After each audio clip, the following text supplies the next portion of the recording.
paso por el Caribe y particularmente por Cuba y Puerto Rico, el huracán Irma se convirtió en pues una fuente de dolor y de tragedia. En Cuba, que tiene una extraordinaria experiencia en el manejo de situaciones de desastres como esta, se ha reportado la muerte de por lo menos 10 personas. 10 personas, el número oficial. Ese es oficialmente el número de fallecidos, sobre todo por derrumbamiento o caída de edificaciones.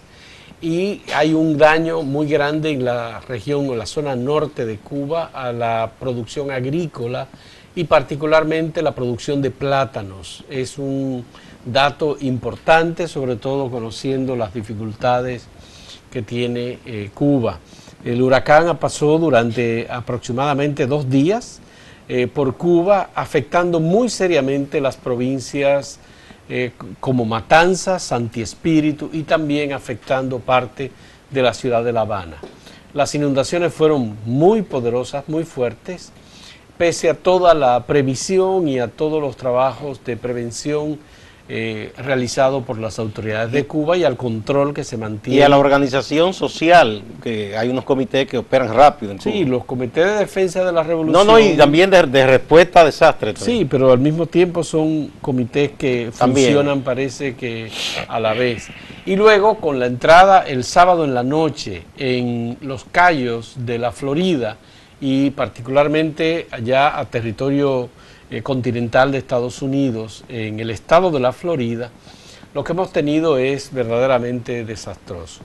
Se esperaba, por supuesto, que fuese mucho mayor el daño provocado. Las autoridades desplazaron a más de 5 millones de personas del centro de Miami, de la ciudad, de lo que se conoce como el downtown de la ciudad, y no lograron definitivamente sacar a todo el mundo porque hubo mucha gente que se resistió. Pero ha habido inundaciones, ríos que se aumentaron su caudal, hubo ríos en algunos lugares en donde se redujo muy significativamente el caudal de agua, ha habido inundaciones en las calles y por supuesto muchos daños materiales. Hay que recordar que hay una amplia zona de esa península tan grande que es la Florida, que son zonas bajas y que tienen muchos lagos.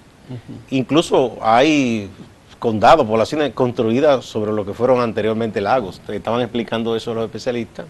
Entonces son zonas que tienden a inundarse mucho. Así es. Y hay entonces, en el caso de la Florida, bueno, el huracán se fue por una trayectoria que no habían previsto, que fue la parte occidental de la Florida, y entonces afectó poblados que se esperaba que no fueran tan duramente afectados y hacia los cuales se desplazó una gran cantidad de gente que salió de la ciudad de pensando Miami, que iba a venir por la zona este de la península y vino por el oeste. Se fue por el oeste. Le dio como la vuelta al asunto. Entonces ciudades como Nápoles, por ejemplo, fueron muy afectadas.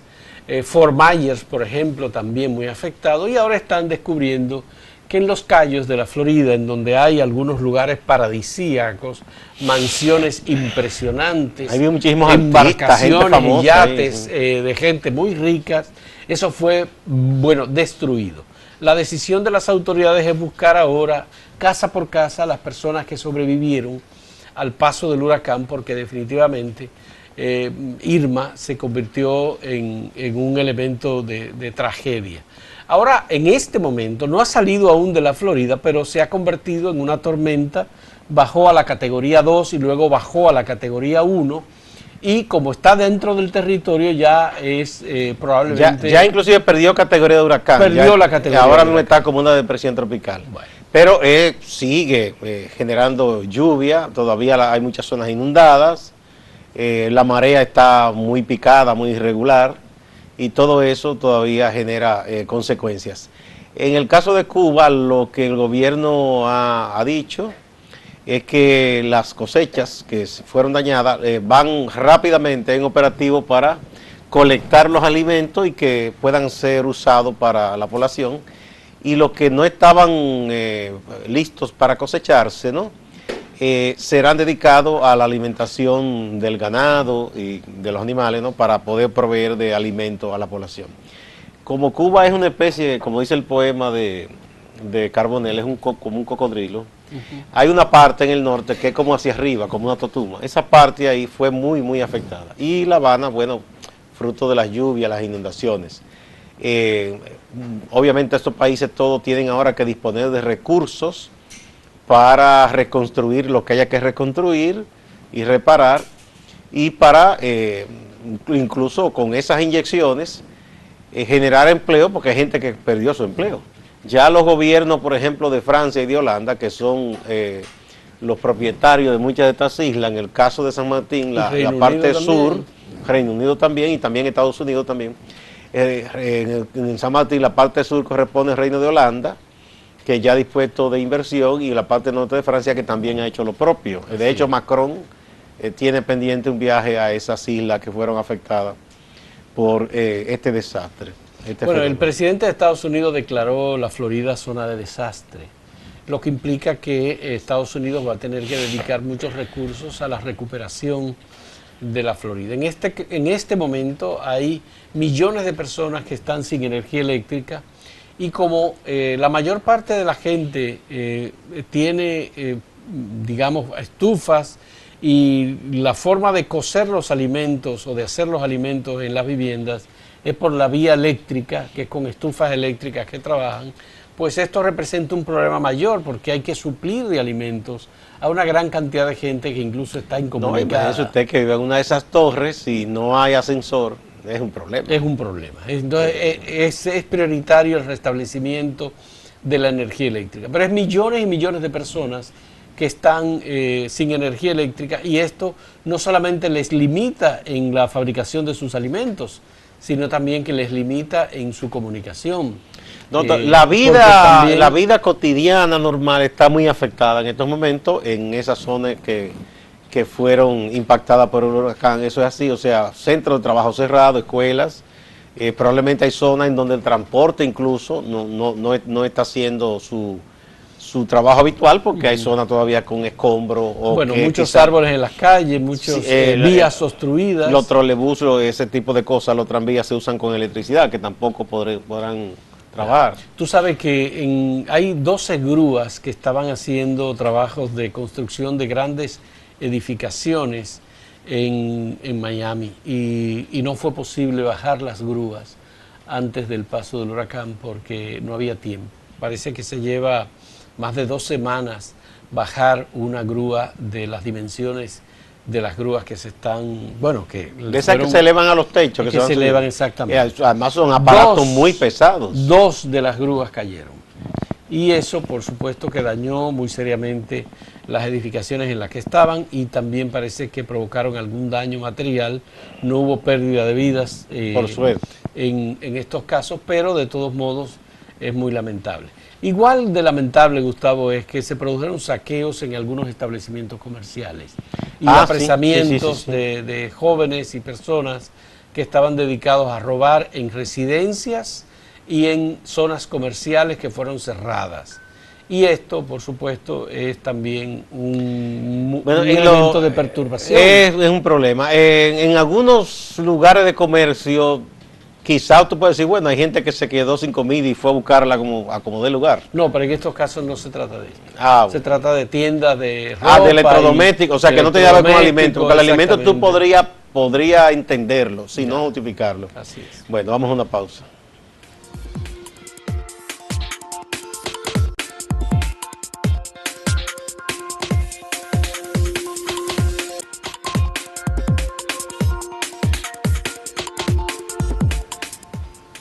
Bueno, mientras los estragos de Irma fueron mucho peores en Cuba, en Puerto Rico, en las islas Martinica, San Martín y en la península de la Florida, aquí en República Dominicana tenemos que celebrar que salimos bien parados, bien librados, porque apenas sí hubo inundaciones, daños a la agricultura en algunos lugares, las lluvias no fueron ni cerca de lo que se esperaba, ¿no? La naturaleza jugó bien con nosotros porque alejó a Irma mucho de nuestras costas, Pero sí hay gente que estaba en refugio. Hoy el Comité de Organización de Emergencia uno espera que el boletín final de todo este operativo que se hizo para prevenir daños. El Ministerio de Educación, por otro lado, ya había informado este fin de semana que hoy se reanudan las clases en todo el país, excepto que en una o dos escuelas que pudieran estar todavía ocupadas por personas albergadas, que se espera que si quedan, hoy sean ya esas personas devueltas a sus casas o a casas de familiares para que las escuelas estén totalmente listas para la docencia. También se ha hablado de que los días que se perdieron podrán ser sumados de común acuerdo con los profesores, ya sea en fines de semana, que se dé clase extra, porque el Ministerio está tomando muy en serio lo de dar cumplimiento a los programas de estudio, que antes se perdían muchas clases. Bueno, Gustavo, yo creo que los daños mayores han sido fundamentalmente los desplazamientos de personas y las casas que han sido destruidas o afectadas por las inundaciones.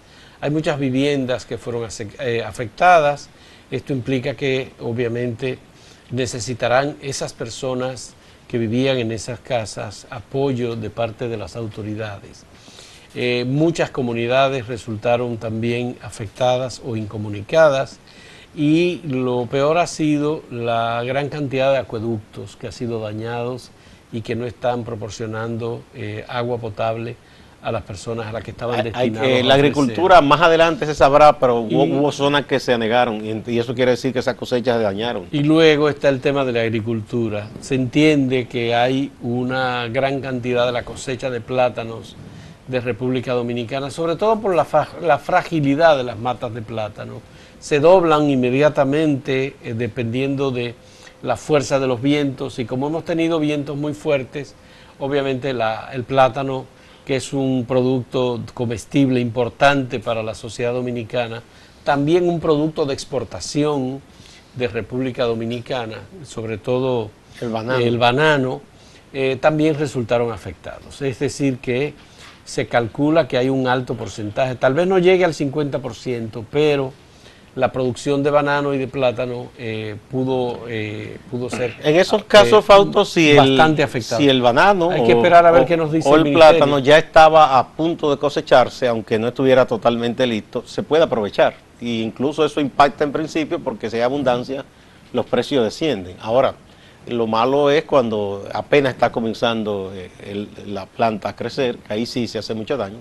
El arroz es probable que haya resultado afectado. La zona, por ejemplo, de Nagua y Bajo Yuna suele inundarse y es de gran producción de arroz también. Bueno, esa zona también fue muy afectada. Quizás ya en el transcurso de los días el Ministerio de Agricultura dé un informe ya oficial con una evaluación de los daños. Hay una comisión creada por el gobierno en donde está también el ministro de Agricultura, en esa comisión, junto con el ministro de Obras Públicas, para determinar los daños del huracán Irma. Una cosa importante, yo creo que el país tiene que sacar algunas lecciones del paso de este huracán y de que, como hemos tenido en estos días, en esta semana, fueron 3 huracanes que pasaron por la zona. El último ha sido José, que se desvió bastante al norte y que no dejó ningún tipo de daño o de lastre por esta zona del Caribe. Pero importantísima la previsión adoptada por las autoridades, Gustavo. El desplazamiento de personas de la ruta prevista por los científicos y los meteorólogos, obviamente es muy importante y casi siempre son correctas las valoraciones que se hacen sobre la trayectoria o posible trayectoria de los huracanes. Pero además la gente se resiste a salir de los lugares, y ese es uno de los problemas que hemos tenido y de los problemas que han tenido también las autoridades de la Florida, por ejemplo. Mucha gente decidió que no, que quería quedarse en el lugar. Incluso hay quienes entendían que debían sentir la experiencia del paso de un huracán como curiosidad, lo cual, bueno, se puede respetar. Si usted decide que usted quiere conocerlo, cómo suena, cuáles son los vientos, cómo se ve eso desde una ventana, bueno, pues está bien, pero definitivamente las autoridades han actuado correctamente en el sentido de desplazar a la mayor cantidad de personas del paso del eso huracán. No es solo aquí, la gente se resiste, eso se ve en muchos lugares, ahí mismo en la Florida, incluso el gobernador ya en los últimos momentos decía, era rogando que él decía, el que no salga ya entonces tiene que quedarse en la casa, porque entonces le pusieron prohibición de salir de la casa. Claro, si usted decide, jugarse la faja, entonces usted no sale de su casa porque entonces se va a exponer un peligro y expone a los demás. De igual manera también ocurrió en muchas de esas islas que hubo gente que prefirió no irse al edificio más fuerte y quedarse en la casa, y ahí vienen esos problemas, ¿no? Sí. Yo creo que aquí se hizo lo correcto en la intervención que hicieron las autoridades a tiempo, todas las informaciones que daba la UNAMED sobre el curso del fenómeno. Hay gente que piensa que eso es matemático y no. Hay unas probabilidades, es como la lluvia, dice, hay probabilidad de lluvia, no quiere decir que va a llover 100%. Puede ser que llueva o que no llueva. Afortunadamente, el huracán desvió más de lo que se esperaba la ruta, y para nosotros fue muy bueno. Así es. Igual, pero es mejor siempre ser precavido y hacer las cosas que se recomiendan. Igual, Gustavo, yo creo que hay que destacar la coordinación. Creo que por primera vez se ha visto una muy buena coordinación sin el protagonismo que muchas veces quieren tomar algunas oficinas gubernamentales. El Centro de Operaciones de Emergencia en República Dominicana operó muy bien, coordinado, proveyendo información a tiempo, adecuada, permanentemente entregando información. Parece que obviamente desde el mismo Palacio Nacional hubo interés en dar el seguimiento por vía de las autoridades del Centro de Operaciones de Emergencia. Como debe ser, como debe ser, exactamente.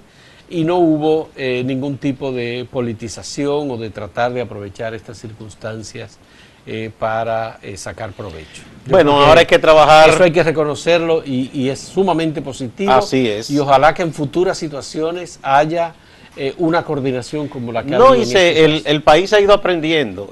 De hecho, existen los comités locales que se activan rápidamente, y ha habido inclusive entrenamiento con países que tienen más experiencia que nosotros, con la propia Cuba, por ejemplo. Ha habido entrenamiento de gente de aquí que ha sido enviada a Cuba, o han venido técnicos cubanos que nos enseñan cosas de las que ellos ya tienen experiencia, igual que de otros países.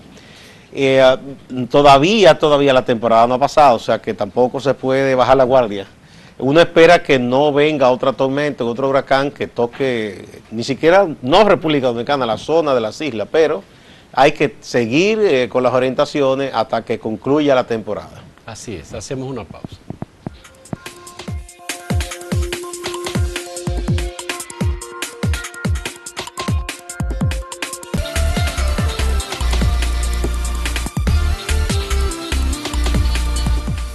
En lo que atendíamos el paso de Irma por la región del Caribe y República Dominicana y Cuba y Puerto Rico y ahora la Florida, las autoridades, tanto del gobierno como autoridades judiciales, tomaron 3 decisiones que parece ser fueron aprovechadas por las circunstancias particulares que estábamos viviendo.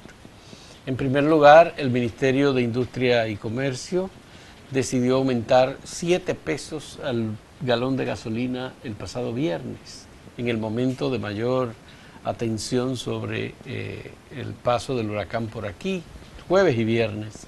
Pero además el sistema judicial de República Dominicana decidió, por otro lado, poner en libertad a 2 de los imputados que permanecían en prisión preventiva en lo que se somete el expediente, que fueron el exministro de Obras Públicas, Víctor Díaz Rúa, y se ofreció como garante de Víctor Díaz Rúa el dirigente político Franklin Almeida, uno de los voceros de Leonel Fernández, y por la puesta en libertad también del empresario y representante comercial de Odebrecht en la República Dominicana, Ángel Rondón. A Víctor Díaz Rúa se le impuso una fianza de 50 millones de pesos y al señor Ángel Rondón una fianza de 75 millones de pesos. Ambos las pagaron y hoy serán puestos en libertad. Entonces todos los imputados del caso de Odebrecht estarán en condición de libertad, en lo que se somete el expediente. Lo primero que hay que decir que no son esas sumas exactamente que ellos pagaron, porque es una prima. Es una prima, pero bueno, Sí. la fianza fue establecida Sí, en sí. 75 y 50 millones de pesos. Y el tercer caso, Gustavo, es el Ministerio Público, que decidió someter a la justicia con el expediente ya definitivo a los implicados en el soborno por la compra de los tucanos y excluyó a los legisladores que inicialmente el Ministerio Público había señalado como responsables. ¿Tú recuerdas una expresión popular cuando uno era muchacho que decían un sacabocao? Como cuando le daban la vuelta a un pastel o algo. Sí, sí. Bueno, pues en ese expediente parece que hicieron un sacabocao. Ajá. Sí, porque en todas las investigaciones que se hicieron, incluso la información que vino de Estados Unidos y Brasil, se mencionaba a por lo menos 2 senadores. Y sobre todo el senador de Humana Mirabal. Y Luis René Canaán y a ni Tommy Galán también. Ni siquiera para tomarse un café, el senador de Humana Mirabal fue mandado a buscar. No fueron interrogados, no fueron Nada. llamados, no Entonces, ocurrió absolutamente nada. No sé, eso ya eso genera dudas sobre ese expediente de la compra de los aviones tucanos, que fue todo un escándalo aquí cuando se tapó todo eso por la sobrevaluación y todo aquello, ¿no? Bueno, y además dice el procurador, Gustavo, que habló ya sobre el tema, que en el expediente no se les mantuvo la imputación porque ellos no encontraron pruebas suficientes para la imputación. Bueno, pero entonces que sueltan a los otros, porque ¿en qué está basado eso? Está basado en lo que la propia empresa, en los arreglos judiciales que hizo en Estados Unidos y en Brasil, dijo. Y en los documentos recibidos por el Ministerio Público. Ajá, entonces si en esos documentos y en esas declaraciones que dieron mencionaba a todas esas personas, a los empresarios, al coronel y a esos legisladores, y ahora esto... Y al ministro, entonces ministro de Defensa, Pedro Rafael Peña Antonio. Que se está sometido. Sí. Sí. Entonces, bueno, ¿por qué unos sí y otros no? Razón tenían el propio Peña Antonio y los empresarios y hasta el coronel Piscini decir que no había un trato igualitario para todo el mundo. Eso, ¿entiende? Bueno, entonces, sobre el caso de Odebrecht, si alguien todavía tiene alguna esperanza, yo creo que con esa decisión, mucha gente ya ha visto desmoronarse sus esperanzas de que ese caso iba a progresar en la justicia.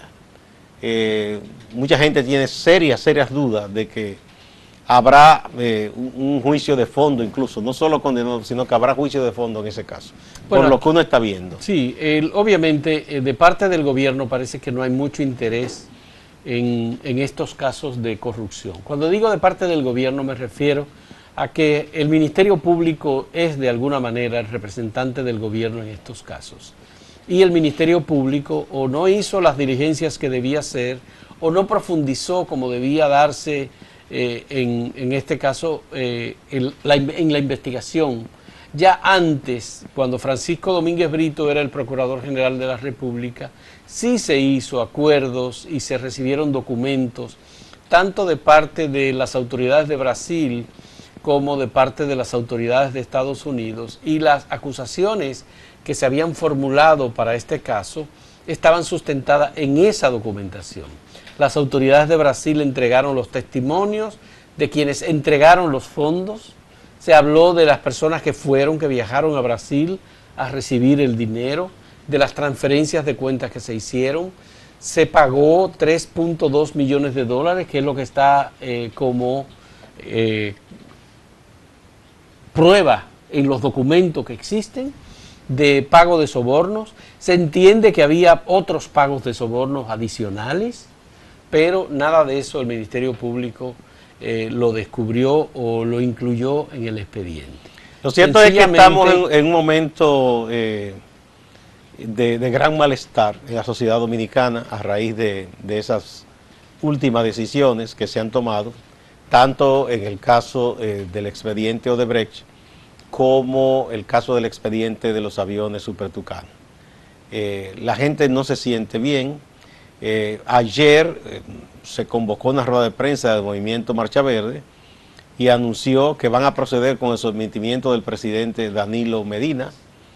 Eso uno dice, bueno, un ejercicio del derecho, y el propio presidente había dicho, bueno, que si había algo contra él, que se le sometiera, pero uno sabe que de entrada eso tendrá muy pocas posibilidades de progresar, porque si otros personajes de la vida pública, con mucho menos influencia y peso que el gobernante, han sido dejados fuera de expediente, muy difícil progrese un tipo de sometimiento o acusación o querella contra el presidente de la República. Yo creo que es muy difícil, y no solamente eso, yo creo que este tipo de sometimiento, en este caso contra el presidente de la República, hay que ver cuáles son las pruebas que se tienen, si están sustentando la acusación que van a hacer contra el presidente, en la acusación que formularon 5 organizaciones por el tema del financiamiento ilegal en la campaña electoral del 2016 o la campaña electoral del 2012. Por lo que he visto, ellos hablan de que el peor problema que hay con todo esto es la construcción de la central termoeléctrica Punta Catalina, y ellos dicen que es un proyecto que ha contado todo el tiempo con el auspicio, el apoyo y el aliento del presidente, y que por eso ellos entienden básicamente que él debe ser investigado. Bueno, pero ya incluso hubo una comisión que investigó, que obviamente el gobierno ha utilizado sus resultados y lo va a seguir utilizando, en el sentido de que no hay responsabilidad ni recepción de soborno en el caso de Punta Catalina. Hoy uno de los diarios publica parte del interrogatorio que se hizo a Marcos Cruz Vasconcelos, en donde Marcos Cruz habla sobre su relación con Ángel Rondón y dice algunas de las formas en las que la empresa utilizaba a Ángel Rondón. Eran 4 formas, cómo Odebrecht y Ángel Rondón se relacionaban y cómo él obviamente recibía dinero por las 4 formas. Una como representante comercial, otra como subcontratista, otra como socio y otra como proveedor de servicios, ya sea por alquiler de equipo y otra de las maneras. Bueno, que en servicio caben tantas cosas. Bueno, ya saben. Señores, muchas gracias. Hasta mañana.